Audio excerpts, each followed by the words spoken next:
min basito on tan yo en tinno e diine men yo en tinno e tijaniya men ɗiɗo ɗiɗi ko ɗi tan goodi ɓeeɗo ɗiɗo ko ɓe tan goodi ɓeeɗo ɗiɗo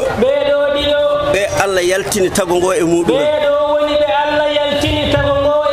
haqiqa nelaɗo Allah sallallahu alayhi wa sallam haqiqa Cheikhna Ahmed Tidiane radiyallahu ta'ala ɓe jibini tago ngo hono no Adama e Hawwa jibini en ni kamɓe jibini fof gonal mabɓe adi fof kamɓe koɓe woɗɓe tan neɗɗo noon so Allah rokki ɗum ko ɓuri mawnude e ko jogino yetto Allah eɗen poti yettude Allah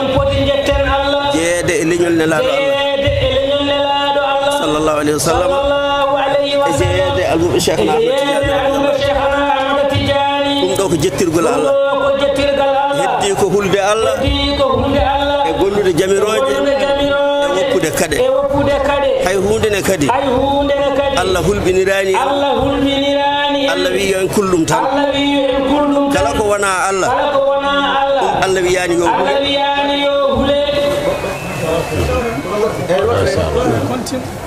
tinnoɗen no moƴƴi fahmamuyaji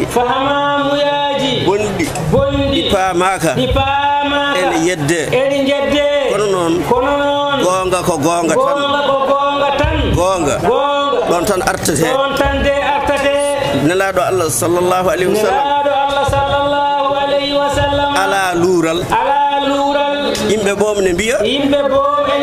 yimɓe ɓe tagaraka sababude makko min noon mbimi ko Allah tagani ko wona nelaɗo Allah mate ene woodi ko wona nelaɗo Allah ɗum wodani kala ko wona Allah ko nelaɗo Allah ha gasi tago ngono ngo fotiri asamanuji ɗi leyɗele ɗe aljannaji jeyɗi fof koye nder nelaɗo Allah kanko woni kanzul azam ngaru ɓungu mawnude Allah ala ngalu ko foti e nelaɗo Allah saka ko ɓuri nelaɗo Allah o waɗani ɗum noon gartiren haqqillaji men jinnoɗen nelaɗo Allah sallallahu alayhi wa sallam teddinen nelaɗo Allah sallallahu alayhi wa sallam enen kam en jiyani ko dañƴen e Cheikhna Ahmed Tidiane hay sinno ko guelgueɗel gotel ene jari holi ɗum teddinde ɓesgu nelaɗo Allah sallallahu alayhi wa sallam ɗum Allah rokkiri en ɗum koɗo Cheikhna Ahmed Tidiane te nelaɗo Allah siftinino ɓesgu muɗum udhakkirukumullah wa ahla bayti neɗɗo yiɗi ɓesgu mum nelaɗo Allah mayani mo nelaɗo Allah mum maayi on ko majjuɗo Allah nelaɗo Allah meeɗa mayde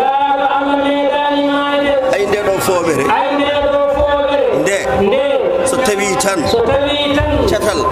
ene heddi ene wuuri a haalani gonga so foɓere nde maayi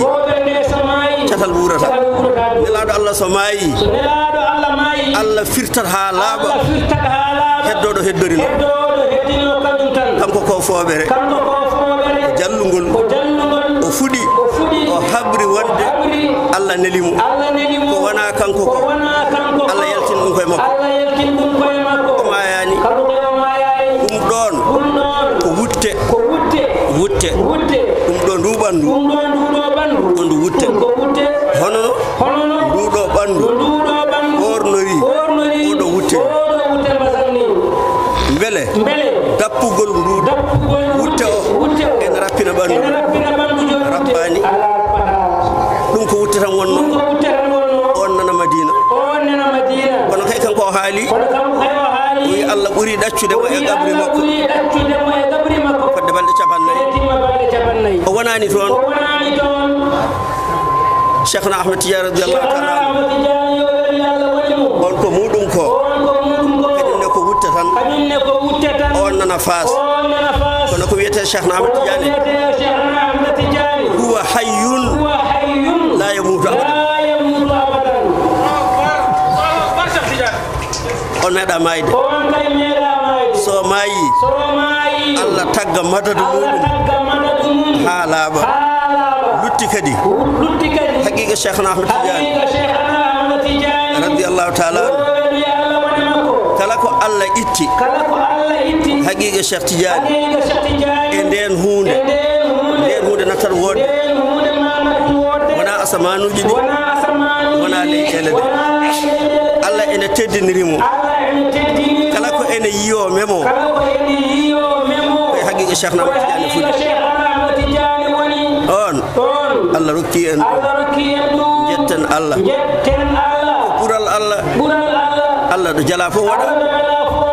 neɗɗo wodanani ɗum wiide ɗum ɗo wona gonga wiyama ko Allah tottimo holko jaddanta dokkowo mo waynotako ma on holko jaddanta tinnoɗen no moƴƴi hunde nde noon koko ɓooyi wadde ay ɗiɗo tati ɗi tati ɗi birdaten ɗiɗo goni Allah addanno nelaɗo Allah sallallahu alaihi wasallam Allah nde limti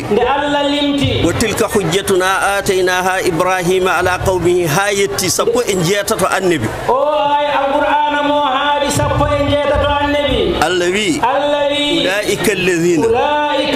ben goni ataynahumul kitaba wal hukma wan nubuwata ɗiɗo tati Allah addanno Allah wi nelaɗo Allah sallallahu alaihi wasallam fa in yakfur biha so yeddi ɗiɗo tati ha ulai ɓeɗo makkanaɓe soɓe jeddi ɗi tati faqad wakkalna biha min kawridini qawman laysu biha bi kafirin en jeddata ɗiɗo tati woni sahabaɓe ridwanullahi alayhim woni sahabaɓe ay ɗin tati ko ɗin tati jippitiga nelaɗo Allah rokkimo Cheikhna Ahmed Tidiane radiyallahu ta'ala ɗum woni lazim e wazifa e asrul jumu'ati Allah ene wiya Cheikh Tidiane e ɗemgal haqiqa fa in yakfur biha haulai ɓeɗo yeddoɓe ɗiɗo tati so jeddi faqad wakkalna biha qawman laysu biha bi kafirin ɓe jeddata ɓe goni enen ɓeɗo jetten Allah no fewi ɗo wirdu e ndu iwi to woɗɗi yo Allah noon won ballo yo Allah reen hay goto wato hul so wona Allah ko heddi ko hulɓinaki hay hunde i so wiyama hay hunde nafata lornata holko huli ñalawma dar yo neɗɗo hula Allah tan ɗum tan Allah wi kulen Allah jiɗodiren noon lawol ngol ene wi a tikkodirta a taƴodirta hay goto e julde tenti noon ɗum waɗi noon kala ko waɗi hen wona e yamirode Cheikhna Ahmed Tidiane nde ari ko tawi ko leƴƴi tawhid fof ko wiyete gotingol Allah waliyaɓe mbanno o itti hen o wi ɗum yonani on so wiyama ko mushriku pinnono anda o itti ella e kala ko waliyaɓe mbanno tawhid ha o gayni Sayyidi Ali al-Harazimi wimo Cheikhna ahali fof amin mbiya julɓe ɓe tan omo wiya julɓe ɓe noon min noon e maɓɓe fof kanko e enen julɓe ɓe kala enen fof ko enen fof haala ka roni haala ka jeyɗum yo en kul Allah yo en gollu jamiroje Allah yo en goppu kade Allah yo en jiitodir jiɗodiren jurmodiren ballodiren jaafodiren haqqeji hakkunde men ziyaruji ɗi ko ɗum tan woni hen yimɓe kalata koko ɓeydata tawde jiɗi ko ɓeydade enen noon ɓeydandu men koto Allah ene laaɗum Cheikhna Ahmad Tidiane madad ko wiyete ɓeydandu to Allah waɗi ɗum koye juuɗe Cheikhna Ahmad Tidiane jiɗɗo yo jab caɗiɗo yo salo Allah waɗi gayni kanko Allah waɗi gayni ko ɗiɗi tan woodi ko nelaɗo Allah sallallahu alayhi wa sallam woodi ko Cheikhna Ahmad Tidiane radiyallahu ta'ala nelaɗo Allah hadara muɗum ko nde Allah muuyi wonnude tago ngo kanko Allah wonniri tago kanko tan nelaɗo Allah wonniri tago ngo en kaali hanki yiɗen inde capanɗe jeenayi biyeteɗe ko inde Allah ɗe kanje fof ɗe peeñi ɗe godiri ko godal nelaɗo Allah sallallahu alayhi wa sallam gila noon to Allah wiyete ilahu wi Allah deweteɗo ko wodde dewowo o wodani omo jogui inde ko wona dewateɗo sa waɗiɗe tartibe kanje fof a wi Allah ko dokko aha ko ma rokketeɓe rokketeɓe noon fof so rendi ko nelaɗo Allah goto Allah fanditi on tan Allah yiɗi on tan Allah tagi on tan Allah moƴƴini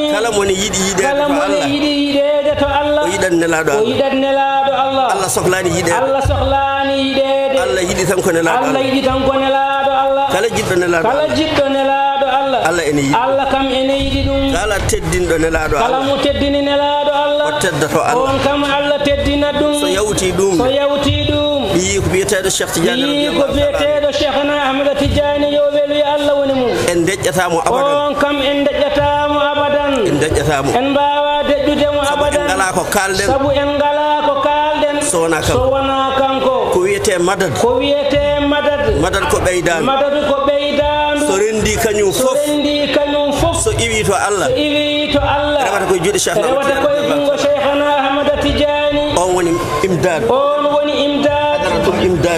on woni imdadi